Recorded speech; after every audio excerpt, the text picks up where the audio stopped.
Hey, yeah. How's it going?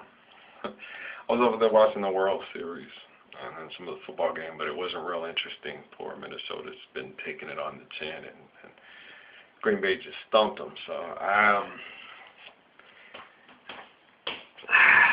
it's weird. I can't. Or I think everybody. I can probably explain. A lot of you guys believe that you have some forms of telekinetic telekinetic communications. I don't think a lot of you want real deep and intense and broadband telekinetic communications. It's a real pain in the tuchus a lot of the time. You don't really have any kind of time alone in your head. You know, there's a lot of traffic and everybody wants to talk to you, especially when you're someone that a lot of people talk to. And it's interesting, but it's different. We work in forms of telekinesis like phones work in and internet signals and Wi-Fi stuff and everything. So that's kind of interesting. So if you're a strong source,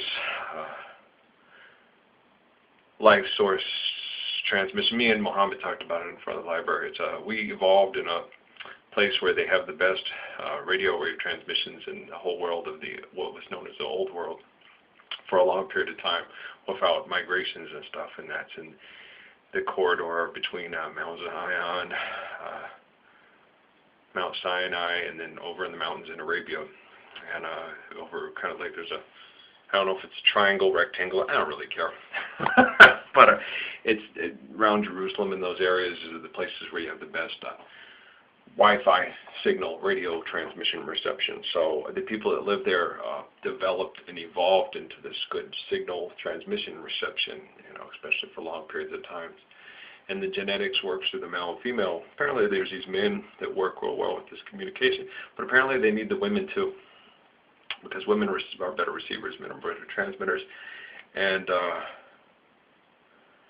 we connect and we communicate, and then the man, because he operates in a different way, has a way of kind of, that's right, I had to talk with that man about New York and the lady that saw the way that Mary sees her relationship with Jesus, that she's supposed to support him. That's true, but it's because he has a good, steady analysis at it, but he wouldn't be anywhere without her.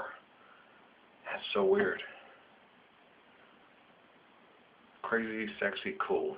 That was an interesting movie. I was watching the baseball and the football game, and I ended up watching this TLC movie. And I liked it. It was really cool. I knew the one person I really connected to, and I told my ex-wife about that too, not knocking Ro. Chili? Ro, you're that kid. She's really pretty, but the one I had the strongest connection to was T-Boz. Wow, it was wild. Her mom's special, that was really cool. It was interesting to watch. And I told you I watched a movie when I was a kid called A Warm December with Sidney Poitier, and he fell in love with this African princess, and she had sickle cell, and he was going to decide whether or not he was going to stay with her because she was going to die. And he had a daughter. He was a single dad, and he was like a professional motocross racer. And he had a choice, and she was going to leave. She made the choice. She wasn't going to stay with him because she didn't want him to have to sit around and watch her die. And he decided that it would be better to give, and his daughter did too. It was a really good movie, that they would rather spend whatever time they could get with her than go and live life without her. They would have to learn what it was like to, like on, have you ever watched that movie, I'm Legend? I watched it into that one. He gets mad when Sam dies. And he goes and just loses it because he's all alone. Sam was his only company. And he watched, and it showed when the one lady finds him that, he wanted to die because he watched the people that got infected jump on that helicopter and turn the thing that killed his daughter and his wife. And then the only connection he had to his daughter and his wife was Sam, the Samantha, the dog. And then when the dog died, it just... And I was like, well, the dog was going to die anyway, before him, because dogs have like a lifespan of like maybe 15 to 17 years. But it just happened too soon, and he had something to hold on to from his wife and his daughter. And then when Good movie, but what? Man, I'm sorry. This is really deep connection.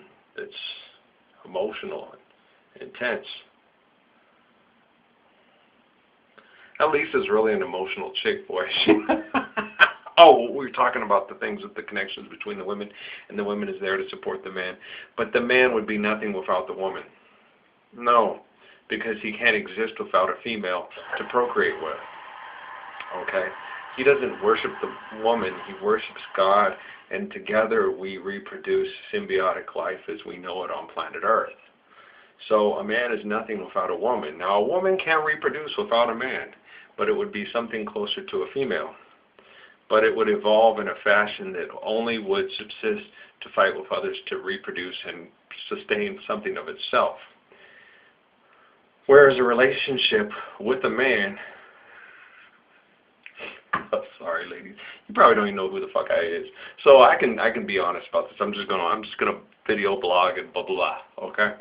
Like Lisa did when she was in Honduras. So I don't mean to hurt your feelings, but yeah, I'm a scrub, okay? John picks me up, we go on the and Bob Cummins did it. No, Bob Cummins was my best friend. I was always on the passenger side of my best friend's ride because his stereo had a better sound system and we could jam the Cameo and the Lisa and Colt Jam real loud, all right? Well, we took his car most of the time. And we had my car first, but his car was a little bit nicer. Mine was a 65 Plymouth Barracuda that sometimes stalled, you know, because it was an older engine. I was having to fix it, and the wheels kind of, and I had a lot of work to do on it. And then we had every once in a while, we took the one car that my mom loved so much, the little Rabbit, but we couldn't fit everybody in it. Bob's was small, just a small, but a little bit nicer. He put the effects on it and a real booming sound system in the back, so we took his Spectrum. And, yeah.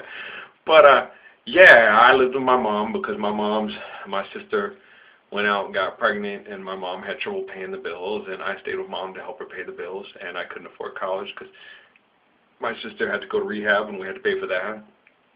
She got pregnant, we had to pay for that, and I was always having to drop out of college, and my sister was always causing lots of bills, and I was helping my mom, so I stayed at home, and I couldn't date because I was a scrub, and women were real attractive and would ask me out, and literally asked me out. We'd talk, I was somewhat charming, and I guess I was tolerable, attractive, but I was charming. I could really hold an intellectual conversation with her. I met a lady named Adora Beverly. It was a beautiful black lady. I would have never asked her out. I had a gay friend, John, who used to send girls my way because he would sit there and butter me up because he wanted me to date. I didn't date. I didn't tell him because my sister wrecks the cars, and I can't even afford college, and I got no money because it goes to pay for this and that, and I can't afford to date. And then my sister used to tell me, you're just jealous because you can't date. It's like, because I can't afford school because you just got drunk and wrecked the cars. And then you got pregnant and we have to pay this bill and that bill, and you went to rehab and we got to pay for that too. And I love you and you're my sister, but fuck, I would like to have a life. But I'm not going to leave my mom to take, I took responsibility sometimes for my mom's cancer and dying and stuff because I thought she had too much stress because I left. One day I had to drop out of school. She wrecked the next car that we bought, and I didn't have a car running to get back and forth to work. I was driving the bus across town for an hour and a half every day and then having to bum rides from friends at night all the way across town. It was almost too much to ask for these people that lived 20 miles away from me. And so I hopped on a bike and went down to the Air Force recruiter, and I signed up for the Air Force because I figured, man, I looked at it, said GI Bill, this and that, I get paid, I have to do that, I get some mom money back home, I live at the dorms, I get fed. Yeah, it was a no-brainer to me. I can save up money for college, I can finish college when I get out, I can maybe take some classes while I'm in, I send mom back some of my money for my paycheck, I got room and board, and yeah, I was constantly broke because I was always sending my money back home to help her out. And other people, yeah, I helped Miriam's grandma come here from Canada, Cuba, that she hadn't seen her family in over 20 years and stuff. That was, helping mom out was a privilege, but helping Mariam's grandma come from. That was one of the best gifts I was ever able to participate in my life. That was really cool. That was a privilege for me. It wasn't a gift for them. That was a gift for me. I mean, you're able to get a loan and have good credit and go there, and it was only the last 500 they paid, couple with about 1,000 or so, anything, but just to help them pull that money over the top. I'm about to cry. Y'all knock it off. You're not real. I ain't connecting to you people. All right, your cartoon characters just like Jennifer Lopez. Leave me alone. What? I had a girl that had a real big crush on her. Her name was Rolanda. I used to call her Ro. But Ro, you don't look like a Ro. You look like a chili. Just kidding. It's a very pretty name. Ro is just pretty. It's just so wow.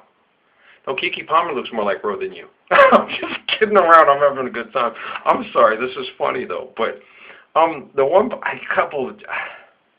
yeah, the part when you sat there and cried and you talked about having the pillow, and you guys are nuts, man. That was so funny when she sat there and put the pillow in and just trying to do. You're like dudes, man. She was like a dude. Lisa was like a dude in a lot of ways. She's funny, but and then that was Lisa when T-Boz was in the hospital and goes up. We had an idea. You don't have to dance. You can just lean up again.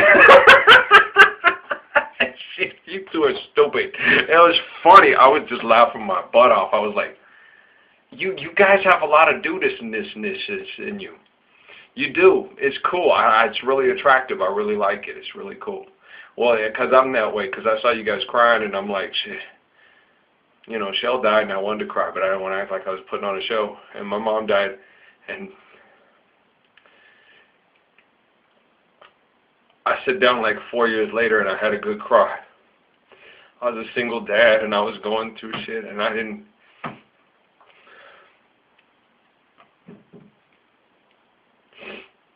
The biggest cry I had in my life was when they finally kidnapped the kids, and I was asking everybody for help and telling everybody, and they took them. I sat in that chair for like 3 days, and I bawled, and I could barely get out of that damn chair. But I had to, you know, and my sister came by and told me, go fight for your kids, and I was nice. I didn't cuss her out, but I had my kids, damn it. Just because I didn't accept your government religious fucking beliefs and don't think it's alright to fucking mass murder Iraqis for oil and lock Mexicans out while their girls get killed in the sex slave trade, and just because I go online and fight it, you guys are going to take my kids away because these people are underhandedly trying to make me look perverse, and you're fucking helping these motherfuckers? And I had to fight for my kids? I'm fighting for your kids. I'm fighting for their kids across the border. And you all ain't doing shit. And you telling me I got to get up and fight for my kids? Fuck you! That's what I felt like saying, but I didn't. It's my sister.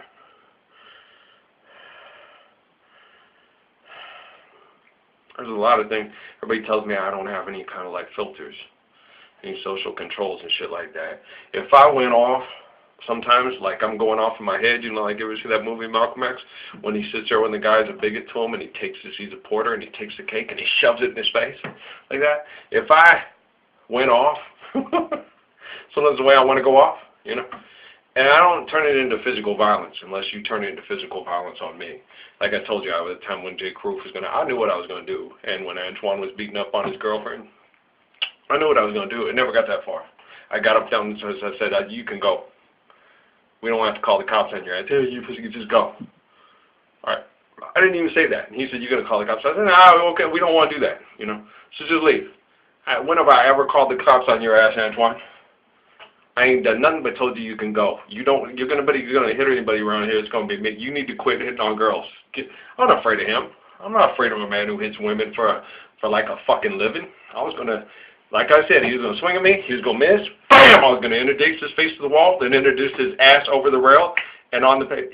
He probably could have died. It's possible, but if you're beating up on a woman and you come and assault me, if you end up breaking your neck going over the balcony, you pretty much get what you deserve. That's just the way I figured it. I wasn't being cold-blooded.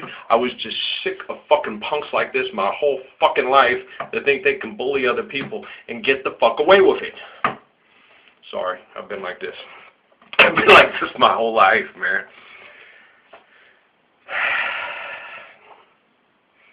Look, Chill and T. I I'm sorry your buddy left, man, but the kind of stuff happens in the world, you know. I lost some friends and family along the way, and at least you had the courage to sit there and cry it out, you know. I lacked the courage to cry. I just sat there and as a single dad, I had shit to do.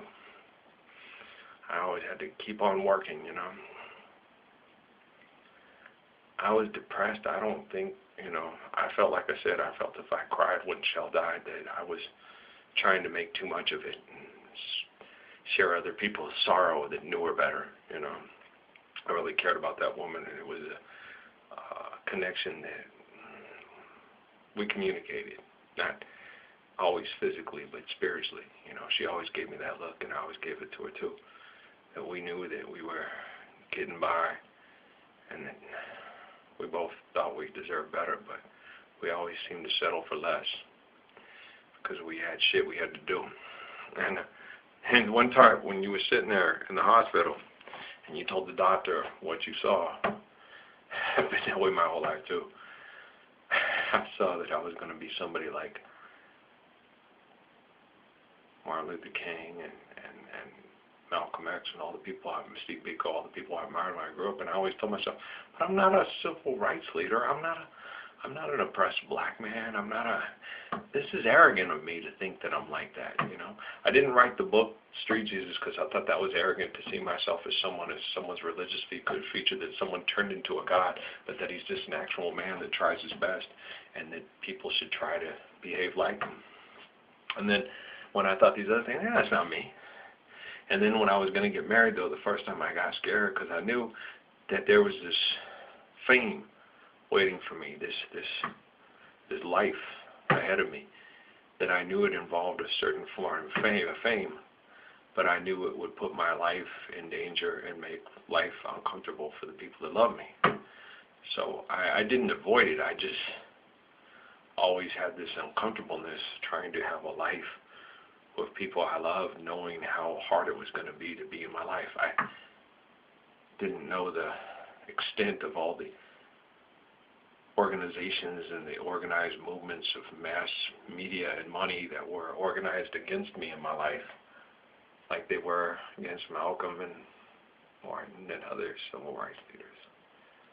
And this is totally different. I'm not locked up in jail in the same way that Angela Davis was. I'm like in a cyberspace jail. It's weird the way they do shit now. It's like this virtual.